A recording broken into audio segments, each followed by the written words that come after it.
আসসালামু আলাইকুম। Dakshin Banasree model high school and কলেজের শিক্ষার্থীরা, অনলাইন ক্লাসে তোমাদেরকে অনেক অনেক শুভেচ্ছা এবং স্বাগতম। আমি Mahmuda Haque, Dakshin Banasree model high school and কলেজের সহকারী শিক্ষক। প্রিয় শিক্ষার্থীরা, তোমরা কেমন আছো? আশা করি আল্লাহর রহমতে তোমরা সবাই ভালো আছো। আমিও আল্লাহর রহমতে ভালো আছি। কেমন কাটতেছে তোমাদের দিনকাল? নিশ্চয়ই ভালো। আল্লাহ তোমাদেরকে ভালো রাখে। দেখো, এখন আমি তোমাদেরকে নবম দশম শ্রেণীর অর্থনৈতিক বই থেকে তৃতীয় অধ্যায় উপযোগ চাহিদা যোগানো ভারসাম্যতা করাবো। গত দুইটা তিনটা ক্লাসে মনে হয় চাহিদা বৃদ্ধি পর্যন্ত পড়িয়েছি এবং সেখান থেকে বাজার চাহিদা রেখা কাকে বলে এবং বাজার চাহিদা রেখা একে তোমাদেরকে রেখে বিশ্লেষণ করিয়েছি, আমি ব্যাখ্যা করে করিয়েছি। চিত্রের মাধ্যমে এটা ব্যাখ্যা করিয়েছি তোমাদেরকে। এখন দেখো, যোগান কাকে বলে। যোগানও তোমাদের একটু বলেছিলাম যোগান কাকে বলে, তো আবার বলতেছি যোগান কাকে বলে।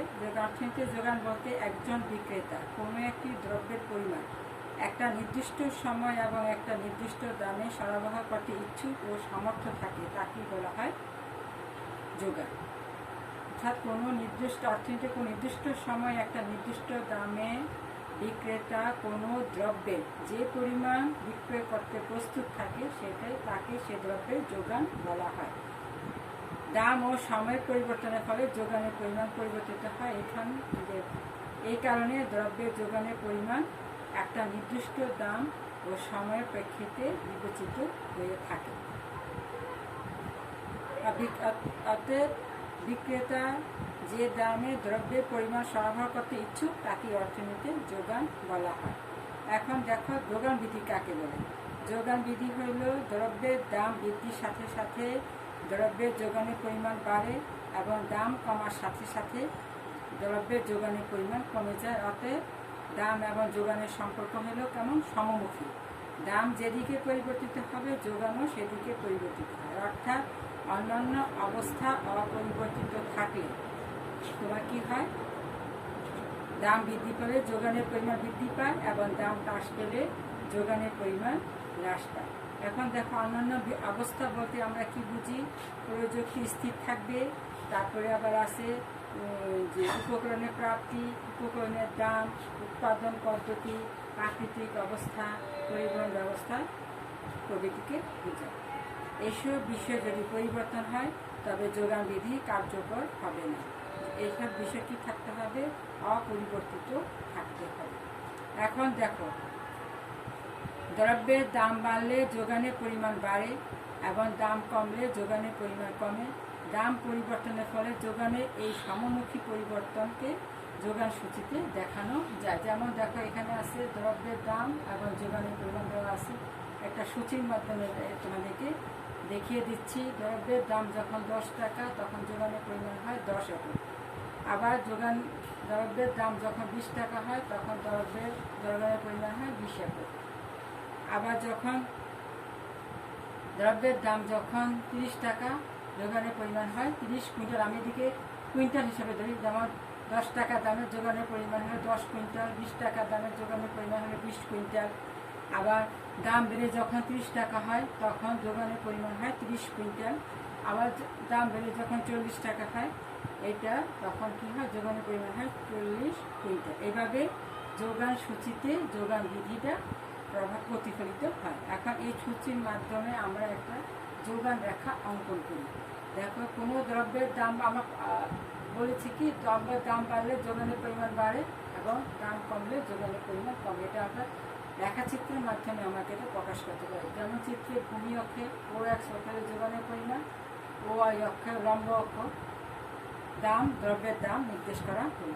এখন দ্রব্যের দাম যখন 10 টাকা তখন যোগানের পরিমাণ হয় 10 কুইন্টাল। আবার যখন দ্রব্যের দাম বৃদ্ধি পেয়ে 20 টাকা হয় তখন যোগানের পরিমাণ বেরো হয় 20 কুইন্টাল। আবার দ্রব্যের দাম বেড়ে যখন 30 টাকা হয় তখন যোগানের পরিমাণ বেরো হয় 30 কুইন্টাল। আবার যখন দ্রব্যের দাম বেড়ে হয় 40 টাকা তখন যোগানের পরিমাণ বেড়ে হয় 40 কুইন্টাল।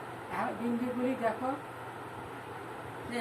যে বিন্দুগুলো দুইটা 10 টাকা দামের বিন্দুগুলো যখন যোগানের পরিমাণ হয় 10 টাকা দামের যোগানের পরিমাণ 10 কুইন্টাল, তখন এটা বিন্দুতে মিলিত হয়। এই বিন্দুতে যথাক্রমে 20 টাকা দামে 20 কুইন্টাল যোগানের পরিমাণ হলে এই বিন্দুতে, আবার 30 টাকা দামের যোগানের পরিমাণ 30 কুইন্টাল হলে সি বিন্দুতে দুইটা রেখা সি বিন্দু মিলিত হয়। আবার 40 টাকা দামের যোগানের পরিমাণ 40 কুইন্টাল হলে দুইটা রেখা ডি বিন্দুতে মিলিত হয়। ডি বিন্দুতে ডি বিন্দুতে মিলিত হয়।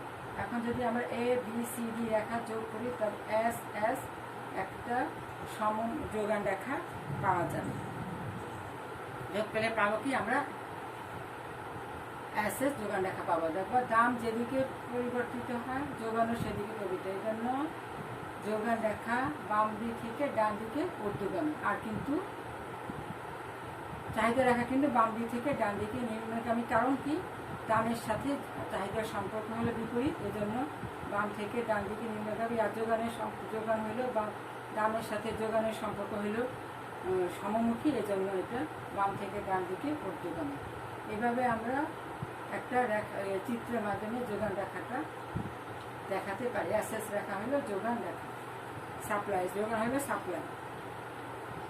এখন দেখো আমরা এখানে ভারসাম্য বাজার দোকান রেখা আছে। এখন আবার ভারসাম্য দাম নির্ধারণ আছে। ভারসাম্য দাম নির্ধারণ কাকে ভারসাম্য বাজার দোকান রেখাটা পরে করে দিব। তবে তোমরা বাজার দোকান রেখাটা পড়বা, না বুঝলে আমি আবার বুঝিয়ে দিব। ভারসাম্য দাম নির্ধারণ কিভাবে নির্ধারণ করা যায়? বাজারে সাধারণত দেখা যায় ক্রেতা এবং বিক্রেতার মধ্যে দ্রব্যের দাম নিয়ে দর কষাকষি হয়। আমরা প্রায় দেখি, আমরা যখন বাজারে যাই তখন আমরা কি করি, আমরা এবং বিক্রেতার মধ্যে একটা দ্রব্যের দাম নিয়ে কি করি, আমরা দর কষাকষি করি। ক্রেতা চেষ্টা করে কি করে সর্বনিম্ন দর, খুব কম দামে দ্রব্যটি ক্রয় করতে, আর বিক্রেতা চেষ্টা করে বেশি দামে দ্রব্যটা বিক্রি করতে, মানে সর্বোচ্চ দামে দ্রব্যটা বিক্রি করতে। ক্রেতা এবং বিক্রেতার দর কষাকষির ফলে এমন একটি দামে দ্রব্যটি ক্রয় বিক্রয় হয় যেখানে তার চাহিদা এবং যোগান পরস্পর সমান হয়। যে দামে চাহিদা এবং যোগান সমান হয় তাকে বলা হয় ভারসাম্য দাম। আর ভারসাম্য দামে যে পরিমাণ দ্রব্য কেনা বেচা হয় তাকে বলা হয় ভারসাম্য পরিমাণ। তাহলে আমরা ভারসাম্য দাম কাকে বলা হয়? যেখানে চাহিদা এবং যোগান সমান হয় তাকেই বলা হয় ভারসাম্য দাম। আর ভারসাম্য দামে যে পরিমাণ দ্রব্য কেনা বেচা হয় তাকে বলা হয় ভারসাম্য পরিমাণ। এখন আমরা এটাকে চিত্রের মাধ্যমে ব্যাখ্যা করতে পারি। দেখো ও এক অক্ষ হইল যে ভূমি অক্ষে, ওটা ভূমি অক্ষ চাহিদা জমি দেখানো হয়েছে, এবং লম্ব অক্ষে ও ওয়াই অক্ষে দ্রব্যের দাম দেখানো হয়েছে। রেখাচিত্রে বাজার চাহিদা রাখা হলো ডিডি, আর তোমার যোগান দেখা হলো এসএস অঙ্কন করা হয়েছে। ডিডি রেখাটা ইয়া হয়ে গেছে, ইয়া করে দিত। এসএস রেখাটা অঙ্কন করা হয়েছে। এখন দেখো ও এ দামে চাহিদা হইল কতটুকু, ও ই, এই যে চাহিদা রেখার সাথে এই যে ও ই, কিন্তু ও এ দামে যোগান হলো এই যে এখানে এস ও এইচ। এখানে কোনটা বেশি? যোগান বেশি, চাহিদা কম। তাহলে কি হবে? চাহিদা থেকে যোগান বেশি হলে দামের উপর কি হবে? নিম্নমুখী চাপ সৃষ্টি হবে, ফলে দাম কমে ও এ থেকে ও পিতে নেমে আসবে। আবার যেখানে চাহিদা এবং যোগান সমান হবে, আবার দাম যে চাহিদা এবং যোগান সমান হবে, আবার দাম যখন ও সি হয় তখন চাহিদা হবে তোমার কি ও এইচ। এই যে চাহিদা রেখা, এটা হলো চাহিদা রেখা, এই যেখানে এসে এই রেখাটা মিশে এটা হলো ও এইচ। আবার যোগান হলো এই যে এস এস রেখা, যোগান হবে ও ই। ফলে দেখা যায় যে যোগানে এখানে দেখা যাচ্ছে যোগানের তুলনায় যোগান হইল ও যে যোগানের তুলনায় চাহিদার পরিমাণ বেশি। যোগানের তুলনায় কি বেশি? চাহিদার পরিমাণ বেশি, ও এইচ। আর ও ই হইল যোগান। তার কোনটা বেশি? ও এসটা বেশি এবং যোগানটা ও ই কম। তাহলে যোগানের তুলনায় চাহিদার পরিমাণ যদি বেশি হলে দাম কী হবে? অবশ্যই বাড়বে এবং অবশ্যই বেড়ে কোথায় গিয়ে দামটা স্থির হবে? ও পিটি গিয়ে স্থির হবে। সুতরাং দেখা যাচ্ছে যে এখানে দেখা যাচ্ছে যে চাহিদা, এই যে চাহিদা রেখা এবং ডিডি রেখা পরস্পর সমান। এইটা হইল আর বিন্দুতে ছেদ করেছে। এভাবে দেখা যায় দাম যখন ওপি হয় তখনই চাহিদা এবং যোগান কী হয়? পরস্পর সমান হয় এবং এটা হলো ও এম। এটা হলো চাহিদা যোগানের পরিমাণ হলো কোথায়? ও এম। অতএব ও পি দামে চাহিদা এবং যোগান কি থাকে? সমান থাকে। এখানে দাম বাড়া কিংবা কমার কোনো প্রবণতা থাকে না। কাজেই ও পি হলো ভারসাম্য দাম আর ও এম হলো ভারসাম্য দ্রব্যের পরিমাণ। সুতরাং আর বিন্দুতে ডিডি রেখা এবং এস এস রেখা পরস্পর ছেদ করেছে। আর বিন্দুতে কি হয়েছে? আর বিন্দুতে ভারসাম্য দাম ও ভারসাম্য পরিমাণ নির্দেশ করে। শিক্ষার্থীরা বুঝছো এটা? ভারসাম্য দাম এবং ভারসাম্য পরিমাণ কীভাবে নির্দেশ হয়? যেমন আবার ও এক সত্য হইল চাহিদা যোগানের পরিমাণ ভূমি অক্ষ এবং লম্ব অক্ষ ওয়াইতে দ্রব্যের দাম নির্দেশ করা হয়েছে। ডিডি এবং এস এস হলে যোগান রেখা। এখন যদি দ্রব্যের দাম ও এ নেই তখন যোগান হবে কত? যোগান হবে তোমার ও এইচ আর চাহিদা হবে ওই। তাহলে দেখা যাচ্ছে ও এইচের থেকে ওই কম। তাহলে যোগান বেশি, চাহিদা কম, দাম কী হবে? দাম কমে যাবে, নিচের দিকে নামে। তো ওপি দামে তখন চাহিদা দাম ওপি দাম তখন নির্ধারিত হবে। আবার যখন ওসি দাম নেই তখন চাহিদা হবে কীরকম? ও এইচ আর যোগান হবে ওই। এখানে দেখা যাচ্ছে যোগান কম, চাহিদা বেশি। যোগানের থেকে চাহিদা বেশি হলে অবশ্যই দাম বেড়ে যাবে, তখন ওপি দামে গিয়ে স্থির হবে। ওপি দামই হলো এবং সেটা ডিডি এবং এস এস রেখাকে আর বিন্দুতে ছেদ করেছে। ওপি দাম হলো ভারসাম্য দাম এবং আর বিন্দুতে ভারসাম্য দ্রব্যের পরিমাণ হলো ও এম। ও এম হলো ভারসাম্য দ্রব্যের পরিমাণ। তাহলে কি দেখা যাচ্ছে? আর বিন্দুতে ভারসাম্য দাম ও ভারসাম্য পরিমাণ নির্দেশ করে। এটা হইল তোমাদের, এইটা হইল ভারসাম্য দাম নির্ধারণ চিত্রের সাথে ব্যাখ্যা করা হলো। এখন তোমাদের এই যে অধ্যায়টা পুরোপুরি শেষ হয়ে গেছে। তোমরা এখন বই খুলে বই ভালো করে পড়বা, এই অধ্যায়টা ভালো করে পড়বা এবং বুঝতে চেষ্টা করবা। বাজার যোগান সূচি যেটা, সেটা বাজার চাহিদার মতো তোমরা বই খুলে যে ভালো করে পড়লে বুঝতে পারবে। তোমাদের এখান থেকে অনেক কোশ্চেন আসবে, যেমন দেখো অনেক কোশ্চেন আছে এখানে। যেমন ধরো এখানে আছে উপযোগ কি, ভোক্তা বলতে কি বোঝায়, বাজার চাহিদা রেখা কি, তারপরে আবার আছে ক্রমহ্রাসমান প্রান্তিক উপযোগ ভিত্তিতে আলোচনা করে একটা চাহিদার সূচি দেওয়া থাকবে। এটা অন্য থাকতে পারে। তো চাহিদার সূচি থেকে চাহিদা রেখা অঙ্কন করো। তারপরে হলো একটা বাজার চাহিদা সূচি থেকে বাজার চাহিদা রেখা অঙ্কন করো।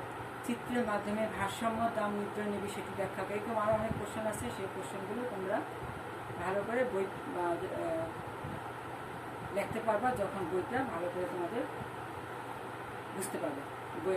বইটার অধ্যায়টা, তৃতীয় অধ্যায়টা যদি ভালো করে পড়ো তাহলেই তোমরা কোশ্চেনগুলো যে কোশ্চেনই আসো সেই কোশ্চেনগুলো তোমরা উত্তর দিতে পারবে।